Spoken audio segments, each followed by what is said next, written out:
C'est un réel plaisir de vous retrouver à ce rendez-vous de l'information. Madame, Messieurs, bonsoir. Voici le sommaire de cette édition.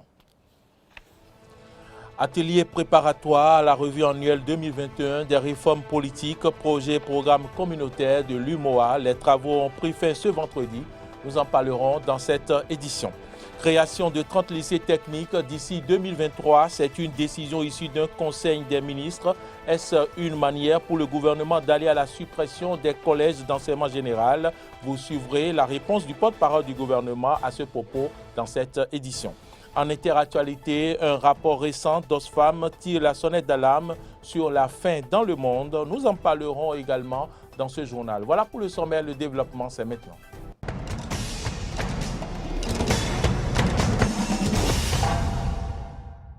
Merci de votre fidélité, Madame, Messieurs, bienvenue dans ce journal. Atelier préparatoire à la revue annuelle 2021 des réformes politiques, projets et programmes communautaires de l'Union économique et monétaire ouest africaine, UMOA. Il a démarré ce jeudi et s'est achevé ce vendredi. Retour sur cet atelier auquel ont pris part les cadres de l'administration béninoise. C'est un atelier qui vient en prélude à la revue annuelle des réformes politiques, programmes et projets communautaires de l'Union économique monétaire ouest-africaine de l'année 2021. Une rencontre qui rassemble la commission de l'UMOA au Bénin et les représentants des ministères impliqués dans les actions communautaires. Pour Armand Souton, au-delà des performances réalisées par le Bénin, le pays reste encore très ambitieux. L'ambition de cette année est d'amener le Bénin au premier rang en matière de taux de réalisation des réformes politiques, programmes et projets communautaires de l'UMOA. C'est pourquoi, en prélude à la revue annuelle de 2021, il est souhaitable de faire le point du niveau de mise en œuvre des recommandations de l'UMOA à l'endroit du Bénin et de procéder à des réglages en vue d'améliorer le score du Bénin lors de la revue proprement dite. Le présent atelier vise donc à évaluer le niveau d'avancement de la transposition et de la mise en œuvre des directives, règlements, décisions de l'UMOA pour lesquels vos ministères respectifs sont impliqués. À en croire le représentant résident de la commission de l'UMOA au Bénin, cet atelier est une auto-évaluation, un exercice fortement recommandé aux États membres. Comme vous le savez déjà, l'atelier d'aujourd'hui, qui nous réunit donc ce matin, rentre dans le cadre des préparatifs de l'édition 2021 de la revue annuelle des réformes politiques, programmes et projets communautaires. Auparavant, il sera sans doute nécessaire, au cours de cet exercice, de faire le bilan de l'édition de 2020, d'aborder les dispositions aussi nécessaires pour l'organisation, la tenue de la revue de 2021. Avant de lancer les travaux, le représentant du ministre d'État en charge de l'économie rappelle l'importance que revêtent pour le Bénin les actes communautaires. Le Bénin, à travers le pilier 2 du programme d'action du gouvernement, a mis l'accent sur l'accélération de l'intégration sous-régionale. C'est ce qui justifie l'attention particulière que notre pays accorde au suivi et à la mise en œuvre des actes communautaires en soutenant cette évaluation qui participe au respect des normes et des engagements communautaires. Le présent atelier prend fin ce vendredi 9 juillet à Cotonou. Je vous l'annonçais en titre, dans une décision d'un récent conseil des ministres, le gouvernement a annoncé la création de 30 lycées techniques d'ici 2023 et le recrutement d'aspirants pour enseigner dans ces lycées. Est-ce une manière pour le gouvernement d'aller progressivement à la suppression des collèges d'enseignement général? Cette question a été posée à Wilfried Léandre Ronkwedi, porte-parole du gouvernement. Suivez sa réponse au micro de Juste Defodi et Jean-Baptiste Bocon. Nous avons fait le choix de promouvoir l'enseignement technique et la formation professionnelle parce que nous sommes tous aujourd'hui d'accord que lorsqu'on parle de chômage, lorsqu'on parle de sous-emploi, c'est parce que généralement l'école béninoise est plutôt de tendance généraliste. Que quand nous sortons de l'université ou des écoles, nous ne savons pas toujours faire quelque chose de nos mains parce que nous avons été généralistes et nous attendons un emploi de bureau, un emploi salarié. généralement, on ne sait pas se prendre en charge. Et on n'a pas toujours le profil technique pointu recherché par les entreprises pour être recruté. Donc là aussi, un diagnostic a été posé et le choix a été fait de mettre l'accent sur la formation professionnelle et l'enseignement technique. Vous le savez suffisamment. Et dans le programme 2021-2026 du candidat Patrice Talon, un accent particulier a été mis sur la promotion de l'enseignement technique et la formation professionnelle. Avec en perspective la construction, la mise en place d'une centaine de lycées techniques modernes, dont des lycées techniques agricoles modernes. Et d'ici à 2023, nous avons dit qu'une trentaine de ces lycées techniques agricoles modernes seraient déjà réalisés. C'est pour ça que les futurs enseignants ont commencé à être recrutés et à être envoyés en formation. Et ces lycées viennent pour contribuer à mettre en place, à générer des exploitants agricoles de type nouveau.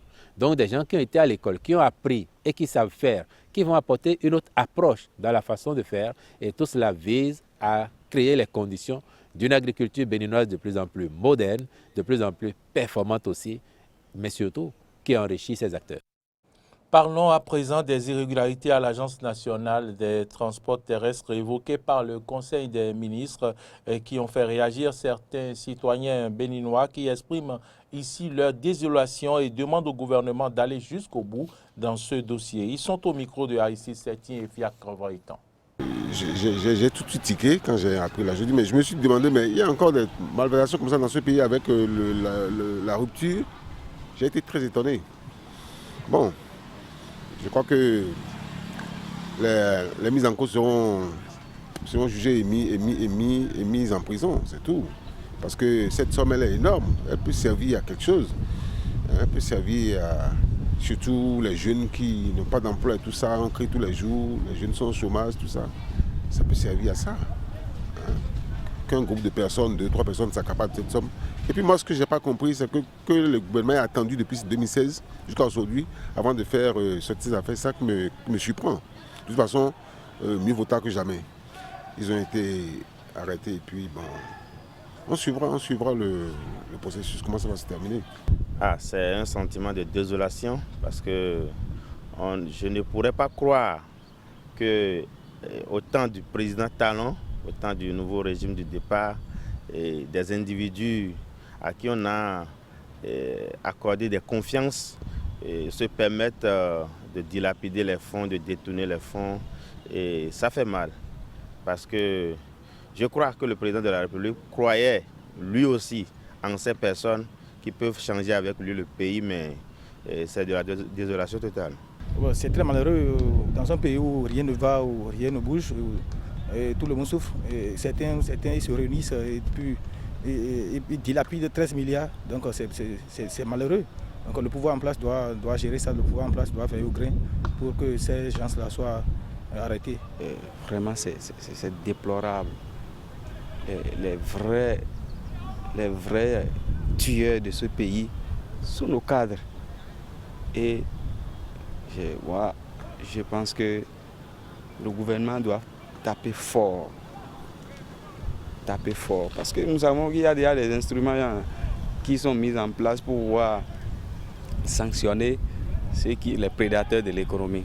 Donc dans cette lancée que le gouvernement s'est lancé, je voudrais qu'ils aillent au bout et que les vrais fossoyeurs soient tapés fort, quel que soit leur bord politique. Les caniveaux aux alentours des écoles Faucon, Sainte-Thérèse et le long des pavés du quartier Sémé dans la commune d'Abomey-Calavi sont à ciel ouvert. Une situation qui perdure depuis des années et qui cause d'énormes dégâts. Une équipe de la rédaction est allée sur le terrain pour vous. Voici le compte rendu de Carnot François Ringbeli-Rinton. On voit que c'est pas bien. C'est sale, comme vous le voyez, c'est très sale. Ça sent. Et souvent, il y a les moustiques qui nous dérangent. Ce qui n'est pas bon, selon ces citoyens, ce sont les caniveaux à ciel ouvert de la voie pavée du tronçon Pharmacie-Château Carrefour-Zoka qu'on retrouve dans le quartier Sémé, commune d'Abomey-Calavi. Depuis des années, ces caniveaux sont ainsi. Une situation que déplorent les populations. Ça dérange effectivement beaucoup parce que ceux qui n'arrivent pas à jeter leurs ordures dans les poubelles et Autres, il n'y a plus de tas d'ordures dans la ville comme ça. Et ils sont dans la nuit, là, ils passent là, et ils font que jeter les ordures, et cela bouche les caniveaux. Tout est ouvert, et puis il y a des tas d'ordures qui se rentrent dedans, et puis qui bouchent les trucs. Et puis les odeurs aussi, ça nous dérange aussi dans le quartier, vous voyez. Mais je vois que la mairie ne dit rien à propos de ça. C'est pas bien, pourtant ils cherchent les gens. Au lieu de s'occuper de ces caniveaux-là, qui sont ouverts à ciel ouvert comme ça, vous voyez. Oui, ça nous empêche. Déjà que ça sent, est-ce qu'on peut s'arrêter là où il y a l'odeur nauséabonde? Ça sent, les gens ne s'arrêtent pas. C'est un tronçon qui est fortement emprunté par les usagers. Et dans ces conditions, les dégâts sont énormes. Les moustiques peuvent s'envahir dans le quartier et puis beaucoup de gens peuvent tomber dedans aussi. Vous voyez, c'est ouvert. Ça peut créer beaucoup de dégâts. Les accidents, si quelqu'un fait moins geste, peut tomber dedans. Comme nous sommes dans la zone, franchement, ça sent. Et c'est à ciel ouvert. Les gens tombent dedans. C'est pas du tout normal. Oui, les caniveaux causent d'accidents parce que en temps de pluie que nous sommes, nous avons, ils ne sont pas bien faits. Deux, ils sont ouverts, à ciel ouvert comme ça, avec l'inondation, l'eau qui remplit tout le pavé là. On n'arrive pas à distinguer le pavé des caniveaux. Donc avec ça, des jeunes citoyens, des personnes, des voitures même arrivent aussi à entrer dans ces caniveaux-là. Et pour les sortir, c'est des problèmes, des complications. Il faut donc penser à fermer ces caniveaux pour le bonheur des habitants du quartier. Si l'État pouvait nous aider à fermer ça, ça serait une bonne chose parce que ça cause beaucoup d'accidents. S'ils peuvent venir en aide, pouvoir réparer les caniveaux, ça nous fera plaisir. Le développement d'une nation passe par celui de la route, dit-on. Il ne faudrait donc pas que ces infrastructures routières réalisées soient source de malheur pour les usagers. Que les autorités compétentes pensent alors à leur réhabilitation. Au sud du Soudan, des milliers de personnes sont en situation d'insécurité alimentaire. Certains sont menacés de famine. Un rapport récent de l'ONG Oxfam alerte sur la faim dans le monde entier qui est aggravé, bien sûr, un rapport récent de l'ONG Oxfam alerte sur la faim dans le monde entier qui est aggravée en 2020 à cause de la crise sanitaire. Mais des facteurs comme les conflits ou encore les réchauffements climatiques sont toujours autant responsables des difficultés d'accès à la nourriture. Suivez ce reportage. Des cliniques mobiles sillonnent le pays pour venir en aide aux habitants en détresse. Pour faire face à la famine, l'organisation Médecins sans frontières multiplie les dispositifs médicalisés à Madagascar. Dans le sud de l'île, la sécheresse est telle que les habitants sont contraints de manger des criquets, des feuilles de cactus ou encore de la boue pour ne pas mourir de faim. Depuis plus de 30 ans, le changement climatique fait des ravages sur les terres malgaches. On a vu vers 200 enfants et moi j'ai trouvé qu'ici les enfants sont les plus malades, mais ça fait que 2 visites qu'on a fait ici. Et il y a encore beaucoup d'enfants, on veut rentrer, mais on n'a pas assez de capacité aujourd'hui. On va revenir, c'est sûr, avec une équipe plus grande. Les principaux facteurs aggravants qui se rajoutent à la malnutrition sont principalement le chômage, par exemple. Quand les gens ne sont pas ramassés ils sont plus de nourriture, ils ne peuvent pas récolter, il n'y a pas d'emploi, donc il n'y a pas de revenus économiques. Les Covid-19 aussi, ça difficulte beaucoup les opérations, les mouvements, les acheminements de ressources. Et l'eau, elle a un impact direct sur la population, la sécheresse, les rivières sont presque vides, quoi. La sécheresse et la pandémie de Covid-19 qui a également aggravé la situation. Médecins sans frontières pointent du doigt l'insécurité qui fait rage et pousse les familles à quitter leur village. Même constat au Mozambique, où des centaines de milliers de personnes ont été déplacées par le conflit dans le nord du pays, selon le Programme alimentaire mondial. Les enfants sont les principales victimes dans ce conflit. Selon une enquête de l'UNICEF et du Programme alimentaire mondial, 50% des enfants déplacés souffrent de malnutrition chronique. Sans soutien financier rapide, l'aide alimentaire dans cette zone pourrait cesser d'exister. If we don't receive immediate funding support, Si nous ne recevons pas un soutien financier immédiat, nous serons très probablement contraints de réduire l'aide alimentaire ou de la suspendre complètement, car nous avons besoin de 121 millions de dollars pour venir en aide à une population de 730 000 personnes de septembre à décembre. Conflits, conséquences économiques du Covid-19 et changements climatiques aggravent terriblement la faim dans le monde. Ce vendredi, Oxfam a publié un rapport alarmant. Selon l'ONG, 155 millions de personnes dans le monde sont désormais en situation de crise alimentaire. Sans action immédiate, ce sont 11 personnes qui mourront de faim toutes les minutes d'ici la fin de l'année. Un nouveau sommet du G5 Sahel, un sommet pour préparer le désengagement militaire français lors de cette réunion qui se déroulera par visioconférence. Emmanuel Macron va définir le calendrier du retrait des troupes. Il va également dévoiler la nouvelle stratégie de la France au Sahel. Suivez les explications de nos confrères de RT France. La force Barkhane est sur le départ, un contingent de 5100 hommes présents sur le terrain au Sahel. Le président français va participer au sommet du G5 Sahel, un rendez-vous en visioconférence avec les chefs d'État de Mauritanie, Mali, Niger, Burkina Faso et Tchad. Il va donc préciser un calendrier de retrait pour les troupes françaises et définir la composition de l'opération qui va remplacer Barkhane, Takuba. Il avait esquissé les contours de cette force composite dans son intervention de juin. L'état final recherché, c'est évidemment de réduire nos emprises multiples, de réduire la logique opération extérieure, de garder deux piliers. Un pilier lutte contre le terrorisme avec des forces spéciales, structurées autour de Takuba, avec évidemment là-dessus une forte composante française, avec encore plusieurs centaines de soldats, et des forces africaines, européennes, internationales à nos côtés.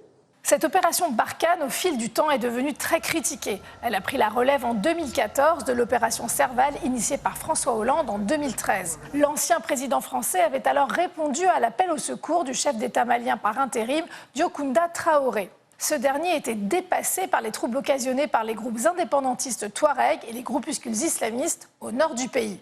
Ces derniers ont été rapidement contenus, mais ils se sont ensuite éparpillés et se sont mis à fourmiller bien au-delà du Mali, au Niger et au Burkina Faso. La France est alors embourbée dans une sorte de mission impossible face à des millions de kilomètres carrés de désert. La population locale, prise en étau entre les militaires nationaux, alliés de Barkhane, et les chefs djihadistes qui venaient prendre le contrôle des villages, s'est alors mise à critiquer cette opération. Une présence française enlisée, de moins en moins légitime et de plus en plus contestée par les pays du Sahel. Emmanuel Macron veut tourner la page.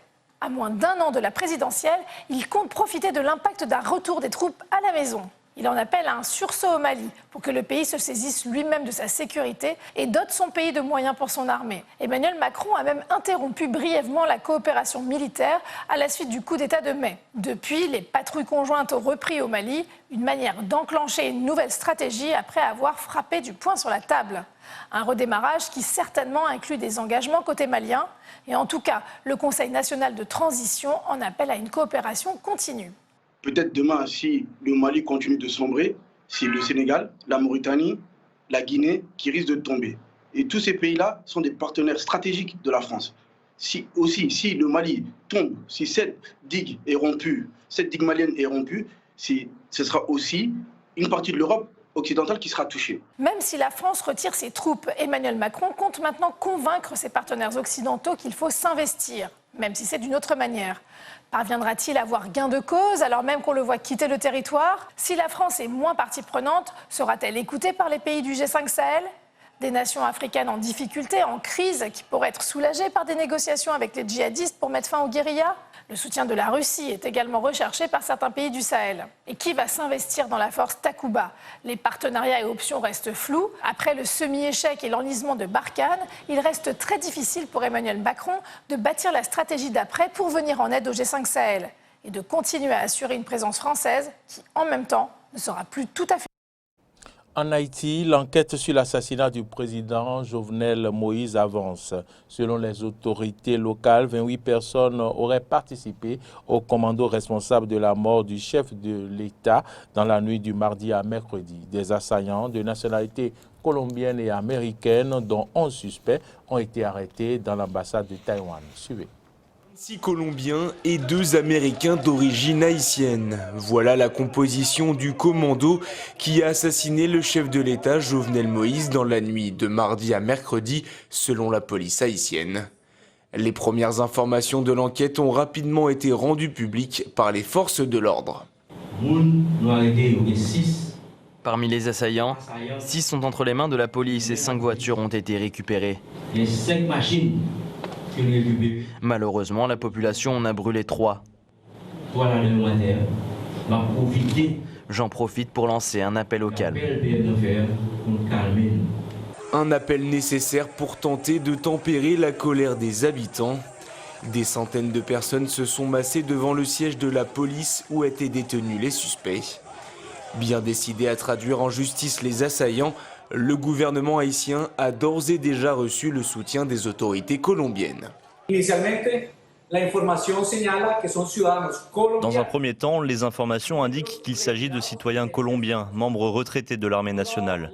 Le gouvernement national a donné des instructions à notre police et à l'armée pour qu'elle collabore à l'enquête afin de clarifier ces faits immédiatement. Notre force publique est entièrement à la disposition de la République sœur d'Haïti.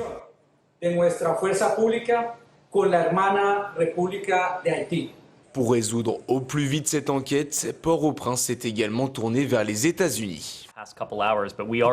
Nous sommes au courant de la demande d'assistance en matière d'enquête formulée par la police nationale haïtienne et les États-Unis y répondent. Les autorités haïtiennes dirigent bien sûr cette enquête. C'est encore le début. Des autorités haïtiennes qui, à l'image du pays, connaissent une période d'instabilité.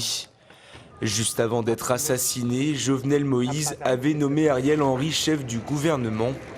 Mais ce dernier n'ayant pas prêté serment, le Premier ministre par intérim, Claude Joseph, est actuellement le seul habilité à exercer le pouvoir selon l'ONU. Le Premier ministre Joseph est le Premier ministre d'Haïti et il l'est en vertu de l'article 149 de la Constitution actuelle, la Constitution de 1987.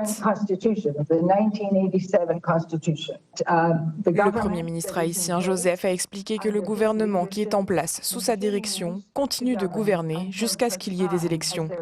Et tout changement à cette procédure devrait être le résultat d'un accord politique.